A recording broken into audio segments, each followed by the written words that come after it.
وَلَقَدْ يَسَّرْنَا الْقُرْآنَ لِلذِّكْرِ فَهَلْ مِن مُدَّكِرٍ۔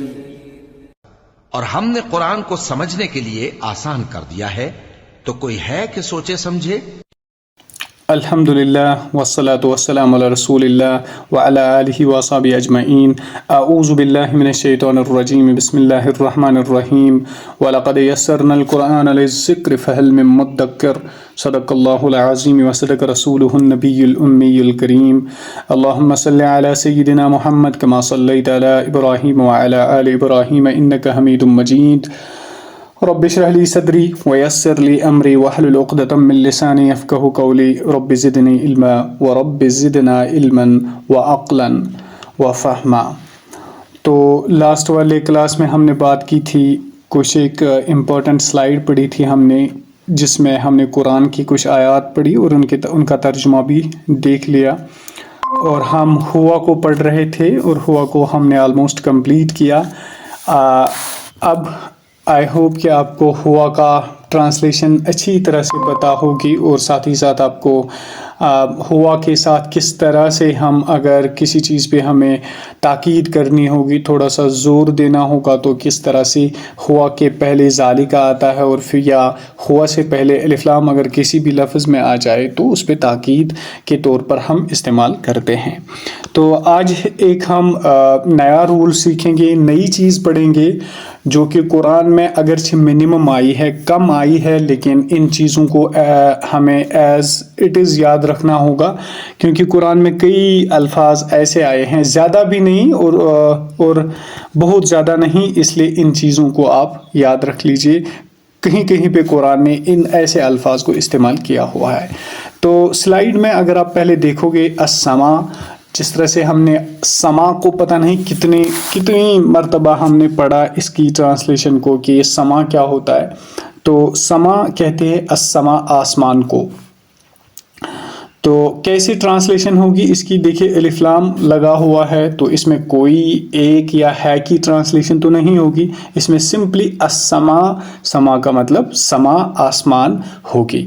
اگر الف لام نہیں ہوتا تو ایک بار پھر میں آپ کو وہ رول یاد دلاتا، اگر ہوتا سما ان تو ہوتا کوئی آسمان، ایک آسمان یا آسمان ہے، جس طرح سے ہم نے پہلے سے ہی اس چیز کو سیکھا تھا۔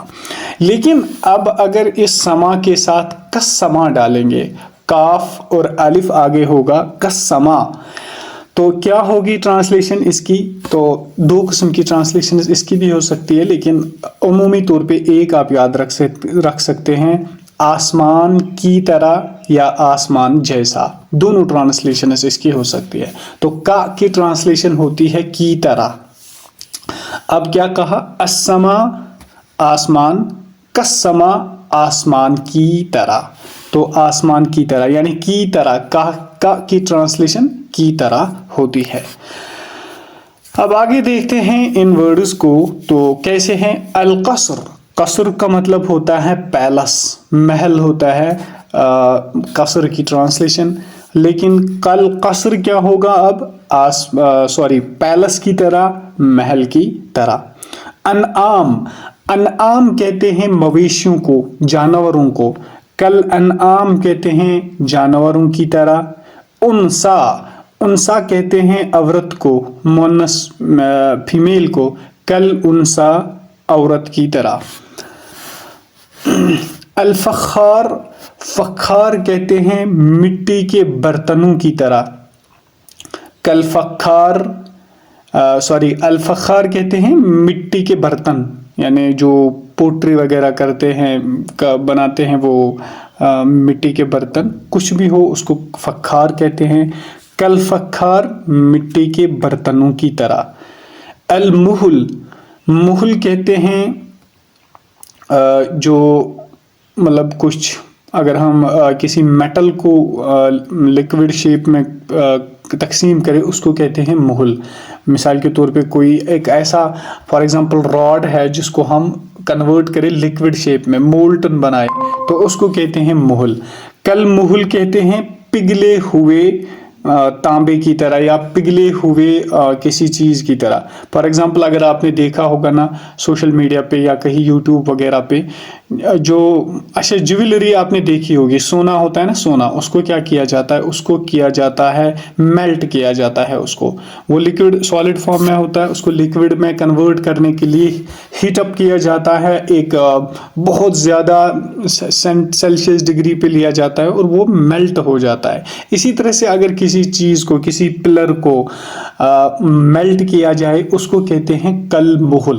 یہ اللہ تعالیٰ نے اگزامپلز دی ہے آسمان کے بارے میں، اور کہا کہ جب آسمان پگھل جائے گا تو وہ کس طرح پگھل جائے گا، جس طرح سے کوئی نا لوہے کا ٹکڑا پگھلے گا یا کوئی لوہے کا پلر پگھلتا ہے، اسی طرح کل آسمان پگھل جائے گا۔ لیکن فی الحال آپ اس کو کیا کیجئے، اس کو ان ورڈز کو ایز اٹ از یاد رکھ لیجئے۔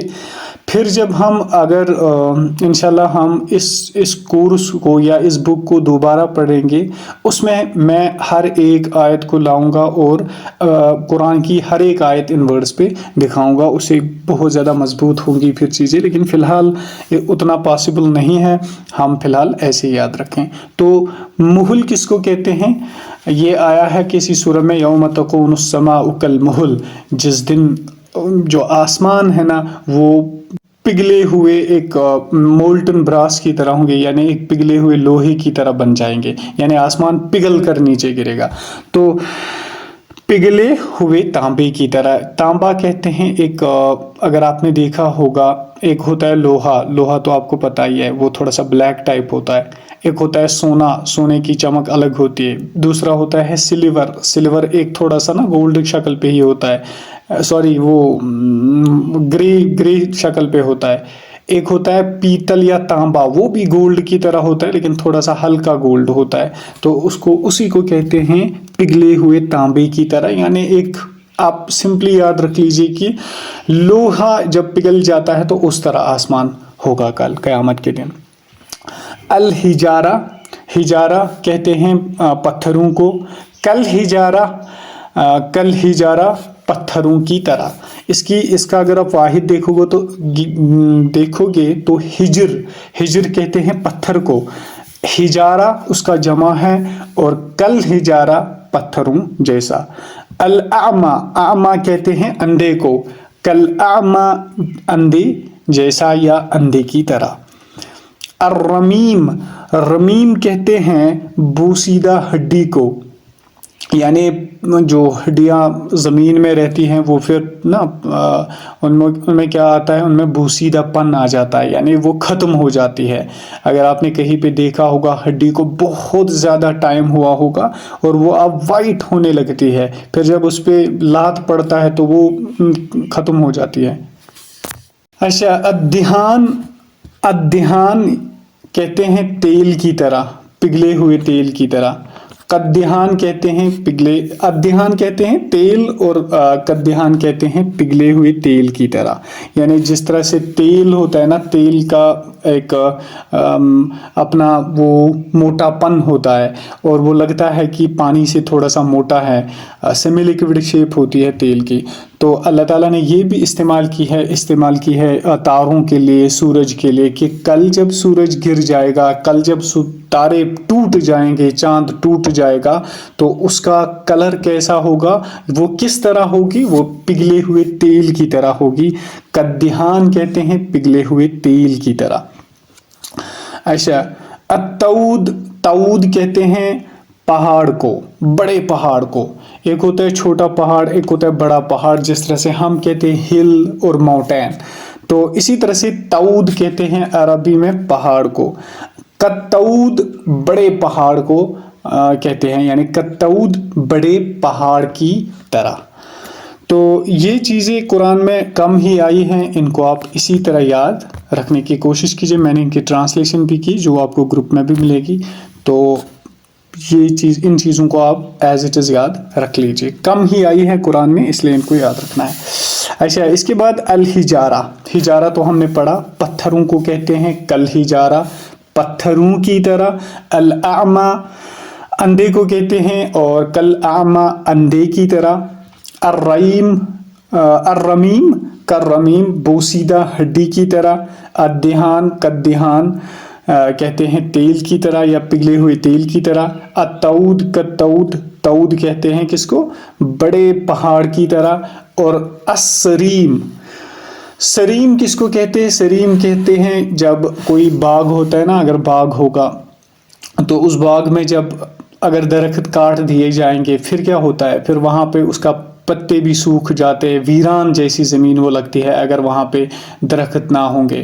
فار ایگزامپل آپ گھر میں کام کر رہے ہو، مطلب ٹماٹر بناتے ہو، مکی بناتے ہو، باقی چیزیں بناتے ہو، جب آپ اس فیلڈ کی طرف دیکھتے ہو نا تو اس میں کیا ہوتی ہے؟ ایک خوبصورتی ہوتی ہے. مطلب ایک طرف ہوتا ہے ساگ، ایک طرف ہوتی ہے ٹومیٹوز، ایک طرف ہوتی ہے برنجل، ایک طرف ہوتے ہیں چھوٹے چھوٹے سے وہ مرچی کے پیڑ، تو اچھا لگتا ہے. لیکن اگر اسی کو پھر کاٹ دیتے ہو آپ کل، جب یزن ہرد چھونا، جب خزاں آتا ہے تو آپ کاٹ دیتے ہو، پھر جب نیچے اس کو رکھتے ہو تو مطلب اس کو کیا لگتا ہے کہ وہ کٹی ہوئی فصل ہے اور اچھا نہیں لگ رہی ہے وہ زمین، وہ ایک بنجر جیسا لگ رہا ہے کہ اب سب کچھ کٹ چکا ہے. اس سے پہلے ہریالی تھی، گرینری تھی، اچھا لگ رہا تھا. تو لیکن آج وہ کٹ چکا ہے. اسی کٹے ہوئے باغ کو سریم کہتے ہیں. یعنی جب آپ اپنے درختوں کو کاٹتے ہو پھر وہ زمین اچھی نہیں لگ رہی، اس کو سریم کہتے ہیں. کسریم کہتے ہیں کاٹے ہوئے باغ کی طرح. اب یہ استعمال کیسے ہوگا، کیا ہوگا، یہ تو قرآن میں ہے. تو انشاءاللہ جب ہم ان چیزوں پہ پہنچیں گے تو تب ہم ان آیات کو ڈسکس اچھی طرح سے کریں گے. لیکن فی الحال آپ ٹرانسلیشن ڈٹو یاد رکھ لیجئے. اس کے بعد آتا ہے جبال. جبال پلورل ہے جبل کا. جبل کہتے ہیں ایک پہاڑ کو، اور جبال کہتے ہیں پہاڑوں کو. تو کل جبال کی ٹرانسلیشن کیا ہوگی؟ پہاڑوں کی طرح یا پہاڑوں جیسے. اچھا، اس کے بعد الہن. اہن کہتے ہیں اون کو، جو کاٹن ہوتا ہے نا اس کو اہن کہتے ہیں. ہلکا ہوتا ہے کاٹن، اس کو اہن کہتے ہیں. اور کل اہن اون کی طرح یہ بھی استعمال کی گئی. القاریۃ ملقاریہ وما ادراک ملقاریہ یوم یکون الناس کالفراش المبثوث وتکون الجبال کالاہن المنفوش. تو جبال کیا ہے؟ اللہ تعالیٰ نے پہاڑوں کے بارے میں کہا کہ جب کل قیامت آئے گی وتکون الجبال کالاہن المنفوش، یہ تو اون کی طرح اڑیں گے آسمان میں. آپ کو تو بڑے لگ رہے لیکن ہمارے حکم سے یہ کل کاٹن کی طرح اڑیں گے آسمان میں. تو کل اہن کہتے ہیں اون کی طرح یا اون جیسے. اچھا، اس کے بعد آتا ہے الفراش. کالفراش المبثوث. فرش کو بھی کہتے ہیں لیکن فراش کی ٹرانسلیشن یہاں پہ ہوگی چھوٹے چھوٹے پروانوں کی طرح یا چھوٹے چھوٹے کیڑوں کی طرح. یہ بھی اسی میں کہا کہ کالفراش المبثوث، یہ چھوٹے چھوٹے کیڑوں اور چھوٹے چھوٹے پروانوں کی طرح اڑتے رہیں گے پھر آسمان میں. تو فراش کا مطلب ہوگا چھوٹے چھوٹے پروانوں یا چھوٹے چھوٹے کیڑوں کی طرح. اگر آپ نے آبزرو کیا ہوگا جب آپ اپنے باغ میں جاتے ہو تو وہ چھوٹے چھوٹے کیڑے کتنے تیز اور کتنے اوپر چلتے ہیں، مطلب آتے ہیں اور چلے جاتے ہیں، اڑتے رہتے ہیں ادھر ادھر. تو اللہ تعالیٰ نے پہاڑوں کی مثال یہی دی کہ جب کل پہاڑوں کو ہم حکم دیں گے تو یہ پہاڑ ریزہ ریزہ ہو جائیں گے اور کاٹن کی طرح اوپر کی طرف چلتے رہیں گے. تو یہ 2 سلائیڈز تھی، ان میں کچھ امپورٹنٹ چیزیں آئی تھی. یہی آلموسٹ سارے قرآن میں آئے ہوئے ہیں، یا اس کے مزید اگر کوئی ہوگا وہ ہم نیکسٹ میں دیکھیں گے. لیکن ان چیزوں کو آپ ایز اٹ از یاد رکھ لیجیے. جہاں پر بھی ٹرانسلیشن میں آپ کو پھر قرآن میں ملے یہ ورڈز تو آپ کو وہاں پہ یاد ہونا چاہیے. 2-3 دفعہ دیکھ لیجیے. ابھی دیکھ لیا، شام کو پھر سے دیکھ لیجیے، صبح سویرے اٹھتے ہوئے پھر سے ان چیزوں کو دیکھ لیجیے ود ٹرانسلیشن. پھر نیکسٹ ڈے ایک بار اور دیکھ لینا تو انشاءاللہ یہ ساری چیزیں آپ کے ذہن